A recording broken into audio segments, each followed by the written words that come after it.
warahmatullahi wabarakatuh. Perkenalkan, nama saya Hasan dari kelas 10 MIPA 4, nomor absen 11.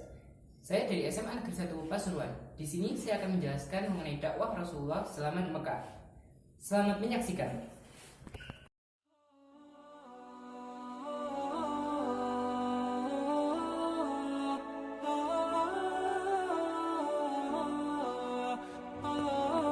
Kondisi masyarakat Mekah sebelum masa kenabian. Zaman itu disebut sebagai zaman jahiliyah. Mengapa? Karena zaman jahiliyah berasal dari bahasa Arab yang berarti kebodohan. Maksudnya, bodoh dalam artian ketidaktahuan akan petunjuk ilahi. Oleh karena kebodohannya itu, patung buatannya sendiri dianggap Tuhan. Anak perempuan sebagai penerus keturunan dianggap rendah, tidak ada gunanya, dan bahkan mendatangkan rasa malu. Wanita termasuk ibunya sendiri dianggap sekedar sebagai harta dan boleh diwaris, sehingga harkat dan martabat manusia tidak dihargai. Selain itu, manusia banyak yang dirampas kehormatannya, dijadikan budak dan diperdagangkan. Na'udzubillahi min dzalik. Kemudian diutuslah Rasulullah Muhammad ibn Abdullah sebagai rahmat bagi seluruh alam, yang menyempurnakan ajaran nabi-nabi sebelumnya, sekaligus sebagai penutup para nabi dan rasul. Bagian pertama yang akan kita bahas yaitu mengenai substansi dakwah Rasulullah SAW di Mekah. Adapun substansi atau isi pokok dakwah Rasulullah SAW di Mekah yaitu terdiri atas akidah dan akhlak. Akidah secara bahasa berarti kepercayaan atau keyakinan yang kuat. Sedangkan menurut istilah, akidah berarti keyakinan yang kokoh atas sesuatu, sehingga tidak ada keraguan yang mengiringinya. Dalam Islam, akidah adalah masalah-masalah ilmiah yang asalnya dari Allah dan Rasul-Nya. Karena itu, wajib bagi setiap muslim untuk memiliki keyakinan yang utuh terhadap hal tersebut, sebagai pembenaran terhadap Allah dan Rasul-Nya. Rasulullah SAW menyampaikan akidah berdasarkan firman Allah Subhanahu wa Ta'ala dalam Quran Surat Al-Ikhlas ayat 1-4 yang berbunyi, Bismillahirrahmanirrahim. Qul huwallahu ahad, Allahus samad, lam yalid wa lam yulad, wa lam yakul lahu kufuwan ahad. Ajaran tauhid tersebut membekas sangat dalam di hati Nabi dan para pengikutnya, sehingga menimbulkan keyakinan yang kuat, mapan, dan tak tergoyahkan. Mereka yakin bahwa Allah tidak akan membiarkan mereka dalam kesulitan dan penderitaan, serta akan memberikan kebahagiaan kepada mereka kelak. Yang kedua adalah akhlak. Dalam hal akhlak, Nabi Muhammad SAW tampil sebagai teladan yang baik. Sejak sebelum menjadi Nabi, ia telah tampil sebagai sosok yang jujur, sehingga diberi gelar oleh masyarakatnya sebagai Al-Amin atau yang dapat dipercaya. Selain itu, Nabi Muhammad SAW merupakan sosok yang suka menolong dan meringankan beban orang lain. Ia juga membangun dan memelihara hubungan kekeluargaan serta persahabatan. Nabi Muhammad tampil sebagai sosok yang sopan, lembut, menghormati setiap orang, dan memuliakan tamu.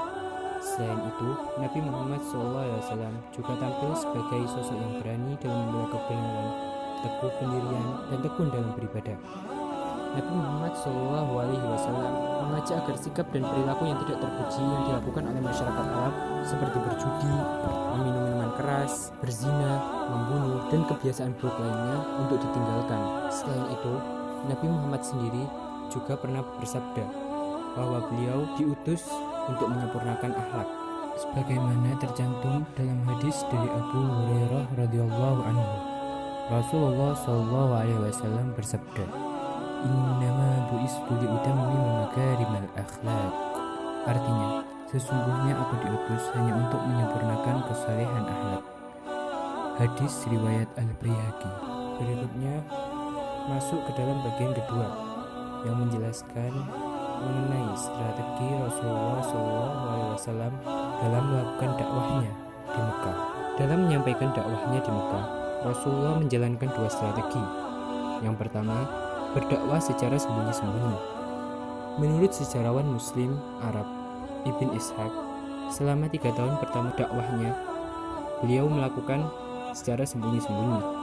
Beliau menyeru orang-orang yang beliau yakini dapat merahasiakan pesan yang dibawanya.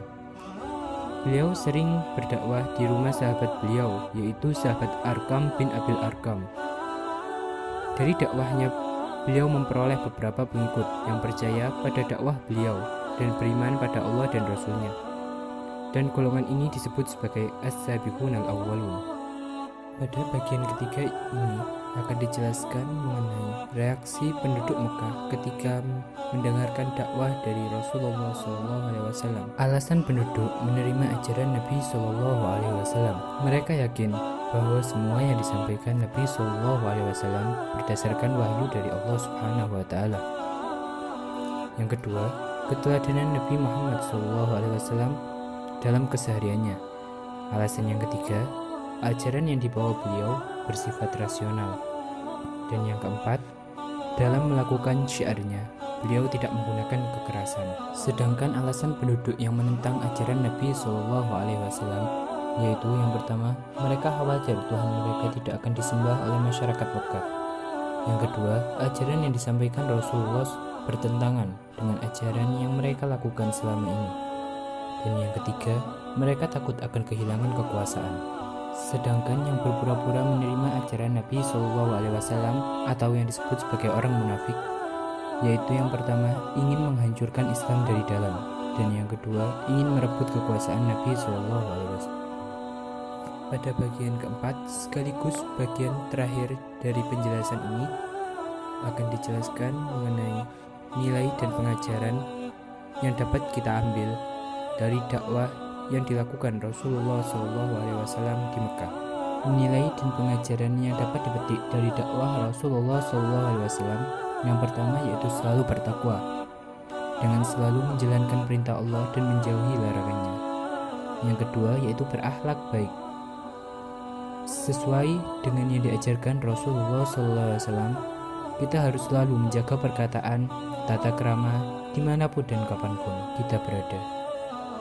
Yang ketiga, menjaga persaudaraan.